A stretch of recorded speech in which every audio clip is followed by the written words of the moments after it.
Okay, so today what we do is we will learn about the Hooke's law. So what is Hooke's law? I think you guys already have learned in the previous maybe in your in your PU or 12th. So what is the meaning of Hooke's law?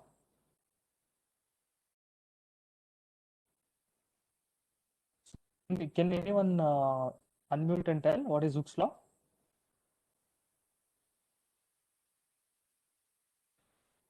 Sir, it is a relation between stress and strain. It is a relation between stress and strain, correct.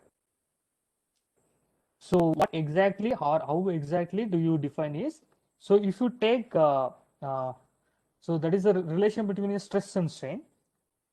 So the Hooke's law, Robert Hooke, he gave this theory. Okay, so within elastic limit, okay, within the elastic limit. So what it says is, what he said is, your stress is directly proportional to strain. Okay, so stress is directly proportional to strain within the elastic. So we will explain this elastic limit later. So if I want to tell what is elastic limit, it is the maximum limit where your material can behave. It can still with retain the elastic property of its property. Okay, so if it retains its elastic property, the highest limit, so that is the elastic limit. Okay, so we will discuss that in detail later, like when we go to the when we discuss about stress strain diagram, then I am going to uh, explain you what is this elastic limit, what is plastic limit, all those things. Okay, so now if I take this equation, so the equation whatever we have written, so stress is directly proportional to strain. Then if I want to put some if I want to remove the proportionality symbol, then I need to put a constant. I will call it as E. So stress equals E into strain. Okay, so E is equal to stress by strain. Okay, so E is called as the modulus of elasticity. So modulus of elasticity. So it is going to be constant for a given material. Okay, or elasticity. Okay, modulus, or you can also sometimes called as coefficient of elasticity. Okay, so that is the E is called as the coefficient of elasticity. And then when it comes to the its unit, it will Newton. Okay, so Newton per meter square will be the unit, because stress is having Newton per meter square, strain as unit, so it will be just Newton per meter square. Okay, so E is called as the elastic limit, and then sorry, E is called the modulus of elasticity, and it is going to be constant for a given. Okay, so now as we already learned in the previous class that each of the, so just a minute. So each you can have one dimension, two dimension, and three dimensional stress and strain. Okay, so in the based on the now what happens is, even though modulus of elasticity is stress by strain, you have three different kinds of stress, that is one dimension, two dimension, three dimension. Then corresponding you have three different kinds of strain, like one dimension, two dimension, and three dimension. So based on that, we can try some three different kinds of modulus. Okay, so we have three different kinds of modulus. We will see one by one. Okay, so if we have one-dimensional effect, then it can be it is called as the Young's modulus. So the first one is your Young's modulus. So what is your Young's modulus is? Young's modulus is, it is your one-dimensional effect. So in one dimension, what is the name as a you we normally use Young's modulus as y. Okay, y is the symbol for Young's modulus. So y is nothing but it is linear or longitudinal or it is also tensile. Okay, tensile stress by strain. Okay, so the same thing, linear, or you can also call it as longitudinal, okay, or you can also call it as tensile. You can use any one of them, okay. You don't have to use all three. So if I call Young's modulus is nothing but is a ratio of linear stress by linear strain or longitudinal stress by longitudinal strain, okay. So that is the meaning of your that is how you can you're going to define the Young's modulus, okay. So Young's modulus is, it is a ratio of linear stress by linear strain with elastic limit, okay.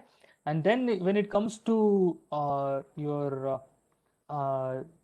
the unit will be Newton meter square, okay. So Newton per meter square is going to be the unit for your Young's modulus. So as we already saw, so what is the stress? Linear stress, but it is force by area divided by change in length by original length, okay.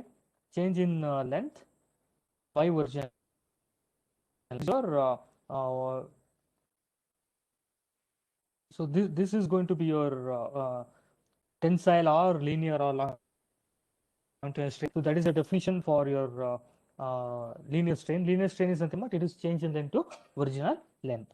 So then what happens? Y is equal to F divided by A, and then if I call delta L is the change in length and L is the length of the material, then you can write delta L by L is the your linear strain, okay. So then you can write this as FL by delta L into A, okay. So that will be your Young's modulus, and the unit will be Newton per meter square, okay. So this is what we call as this is your Young's modulus. Young's modulus, it is the modulus of elasticity in one dimension, okay. So in one dimension, if I'm talking about modulus of elasticity, then it is it is named as Young's modulus, okay. So this is your Young's modulus. Then we will come to the second dimension, two-dimensional one. Two-dimensional one is, so if I take the two-dimensional effect, then it is called as the rigidity modulus, okay. So rigidity modulus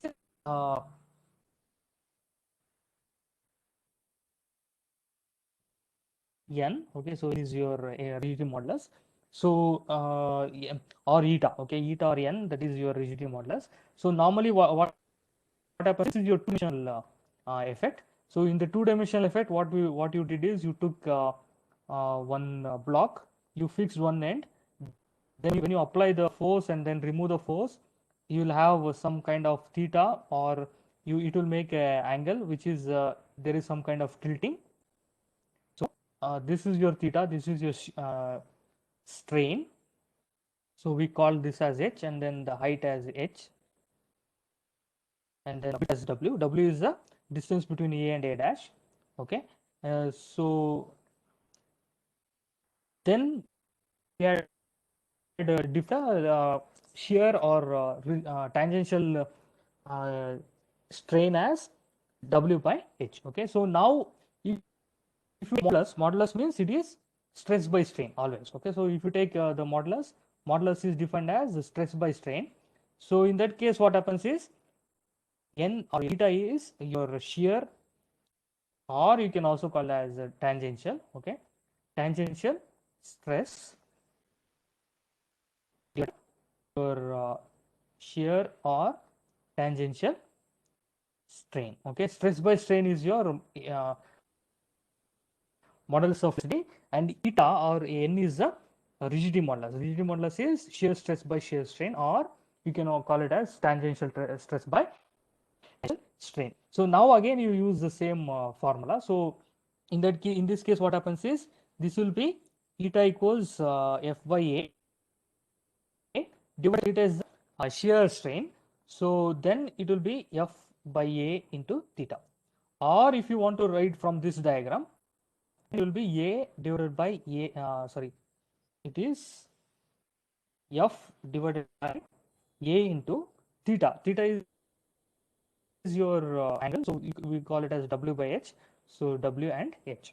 So this is your rigidity modulus. Again, the unit is Newton per meter square, okay. So the unit will be Newton per meter square, and this is how you define the rigidity modulus. Rigidity modulus is, it is the ratio of shear stress by shear strain, or you can also call it as tangential stress by tangential strain. Okay, so then you use this formula and then you can give this is the eta. Okay, so the last one is your three-dimensional one. Okay, so in the three-dimensional one, uh, the three-dimensional one is called which is relative to your bulk.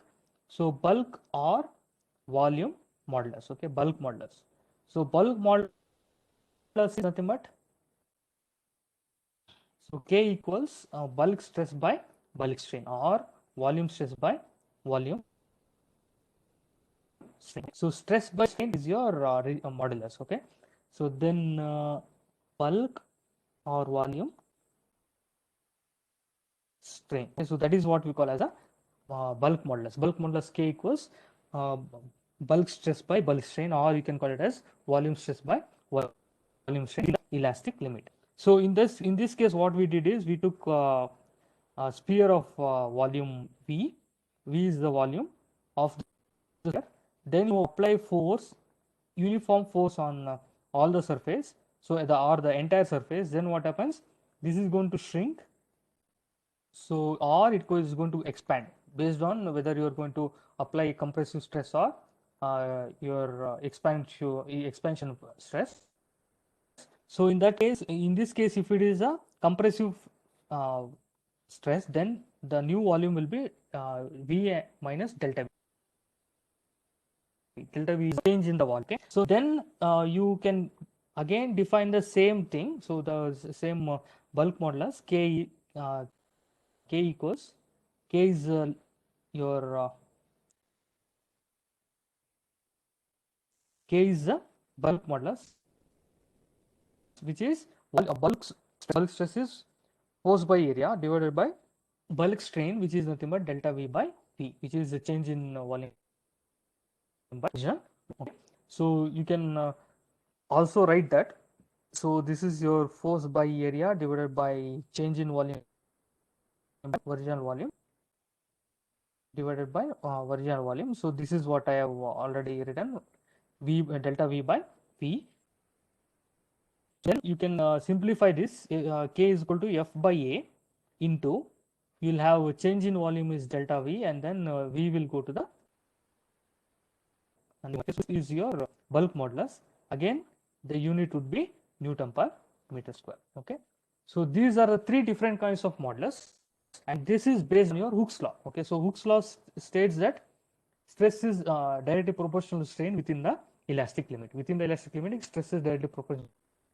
So if I want to remove the proportionality symbol, then what I will do, I'll put equals, and then I have to introduce a constant. This constant is called as the uh, modulus of elasticity or coefficient of elasticity. Okay, elasticity modulus or coefficient of elasticity. E equals stress by strain. So this modulus is going to be constant for a given material. Okay, then as we saw already in the previous class, so stress can be three types: one dimension, two dimension, three dimension. Strain can be three different types: one, two, and three dimensional, which is linear, shear, and okay. So based on the same thing, we have three different kinds of modulus. The first one is your Young's modulus. So Young's modulus is rated with your one dimension, which is linear stress by linear strain. Okay, so Y is equal to force by area divided by your linear strain is change in length to length. So then you can have the equation as Y is equal to FL by delta L into A. So it will be Newton per meter square. So this is your Young's modulus. And then when it comes to two-dimensional one, so when in this case what happens, you will have change in two different dimensions. So that is shear or tangential stress. So rigidity modulus is defined as shear stress by shear strain or tangential stress by tangential strain. And so if you take this tangential stress, it is force per unit area, and then shear strain or tangential strain is given as theta. Then you can have this formula, which is N equals FH by A into W. Okay, so this you get theta from this triangle. So you need to, when you're writing the definition, you have to show this diagram. Only then they will know what is is W and what is H. Not, it will be not complete. Okay, so you have to always write the diagram. So in the previous case, so if you take the Young's modulus, then in that case what happens? You need to take the you have to take a rubber band or any one-dimensional material. Like you can also take your stainless steel wire. Okay, so then what you do is you have to uh, fix one end, and then the length is L. So after yeah, you have some if you load you put the load and then you remove the load, then what happens? It will stop means difference is delta L. Okay, so delta L, then you can explain the what is your change in length. Okay, so delta L by L is the linear stress. Sorry, linear strain. Okay, so these things you need to explain when you are going to write in your definitions. Okay, so the last one, what last one? Last one is your bulk modulus, which is related with your volume stress by volume strain. K is equal to volume stress by volume strain, and then in this what happens? You take a uniform or any material and you apply a uniform force on all the sides. Okay, so in that case, what happens? You will have change the volume. Okay, so so bulk modulus is this volume stress, which is force by area, divided by volume strain. Volume strain is nothing but change in volume by original volume. Okay, so then you can have K is equal to F into V divided by A into delta V. Okay, so delta V is the volume stress strain. So then you can use this formula. Okay, so do you have any questions up to this? Oh, sorry, your Young's modulus. Okay, so now let us continue. So with this, I think we'll continue with next last one more definition. Okay,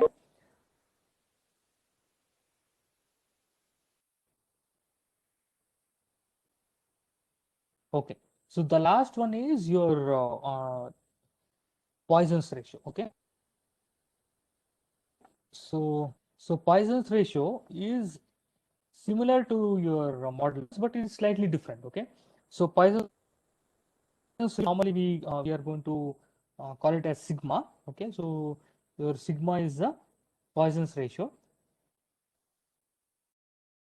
Sigma, for this you need to know something about lateral and longitudinal. Okay, so first I will explain you that, and then I will write the uh, your formula. Okay, so our definition.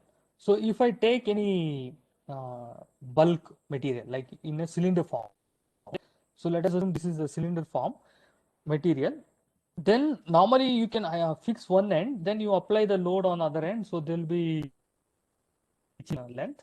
You can define what we call as the linear stress and linear strain. Okay, so now let us assume this same material.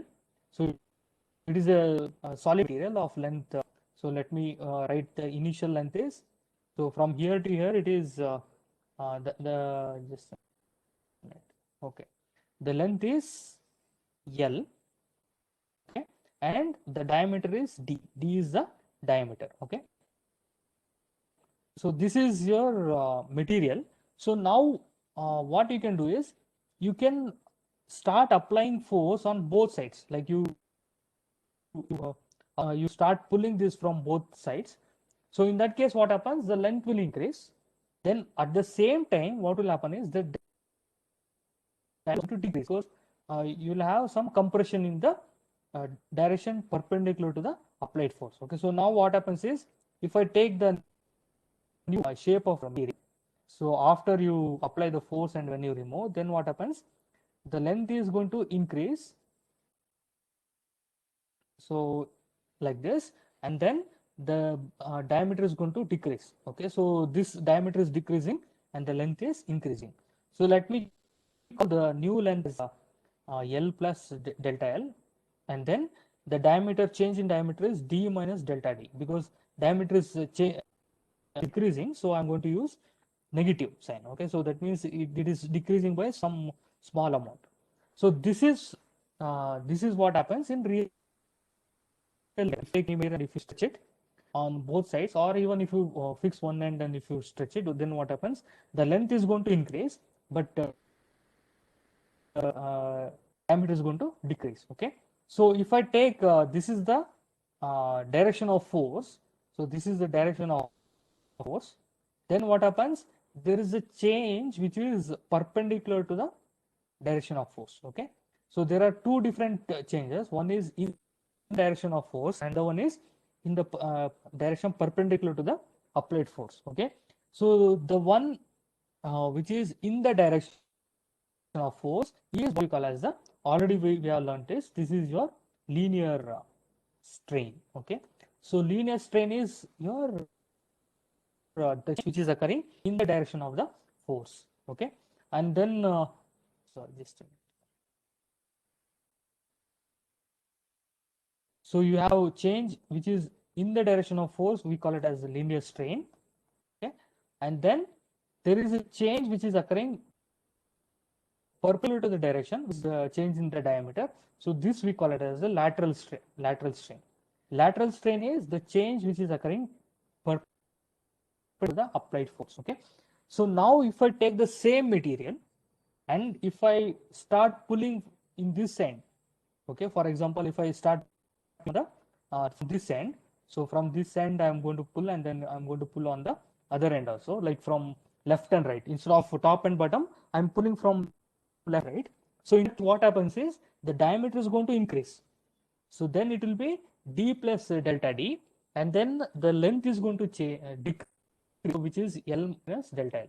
Okay, so in that case the change in diameter will become the linear strain, and then the change in length will become lateral. Okay, but let us not make too much of confusion, so let us keep only to this diagram.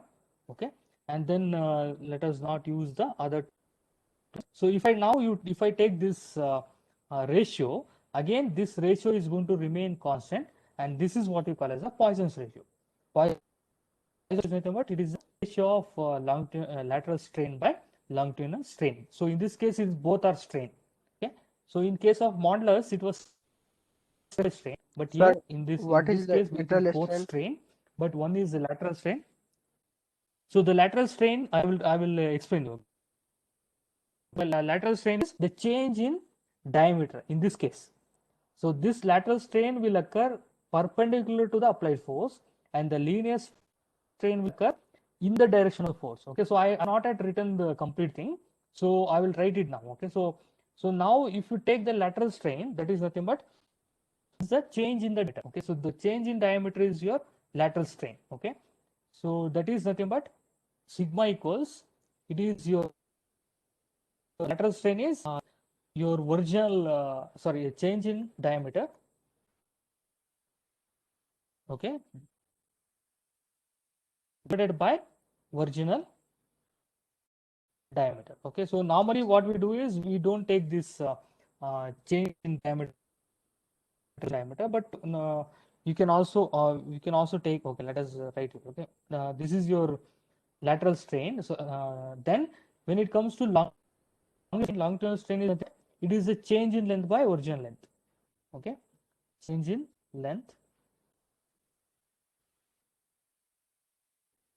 divided by original length. Okay, so now if I want to just simplify this, then from the diagram you can know that so I will write sigma equals change in length is d minus, so you have capital D, you have d minus delta D. So this will be delta D divided by D divided by delta L by, this is your already know the linear strain. Linear strain is change in length by original length. So then delta L by L is your linear strain, and lateral strain is change in diameter by original diameter. Okay, so this is what we call as your Poisson's ratio. Okay, so sigma equals just simply delta D into L divided by delta L into D. Okay, so this is again a unit. So that is, this is no unit, and it is also going to be constant for a given material. So for a given material, Poisson's ratio is going to be constant. So now if I want, what is Poisson's ratio? Poisson's ratio is the ratio of lateral strain by linear strain a given material, this ratio is going to remain constant within the elastic limit. Okay, so within the elastic limit, the sigma or the Poisson's ratio is going to remain constant. Okay, so this is your Poisson's ratio, but it is the lateral strain by linear strain. So the strain you already know is change in length divided by version length, and when it to lateral strain, so lateral strain is in diameter per meter. Okay, so this you need to remember the four different types of ratios. Okay, so do you have any doubt up to this? No, sir.